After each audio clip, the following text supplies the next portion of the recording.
சென்னையில் தொழில் தொடங்குறதுக்கு ஸ்மால் ஸ்கேல் இண்டஸ்ட்ரீஸ் நீங்க சொல்றீங்களே எம்எஸ்எம்இ சிறு குறு தொழில், அந்த தொழிலை தொடங்குறதுக்கு சென்னை மாநகராட்சி எல்லைக்கு உட்பட்டதுல தொழில் தொடங்க 45% வரி கட்டணம்.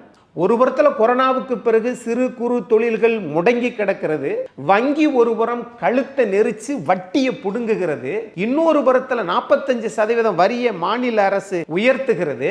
இது இல்லாம ஒரு ஆண்டுக்கு 48,000 கோடி மதுவுல வருமானம் வருது.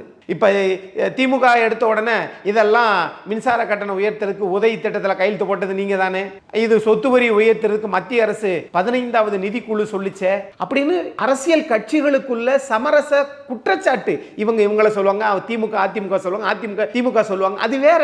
ஆனா ஒட்டு மொத்தமா ஒரு 5 ஆண்டு காலத்துல 5,65,000 கோடி அப்படின்னா அதைத்தான் நேற்றைய தினம் ஆளுநர்கிட்ட கொடுக்கும்போது சொல்லியிருக்கிறாங்க. என்னென்ன முக்கியமான செலவைகள் தமிழ்நாட்டில் நகராட்சி மற்றும் நிர்வாகத்துறையில் 64,000 கோடி, அதுல 888 கோடி அமலாக்கத்துறை.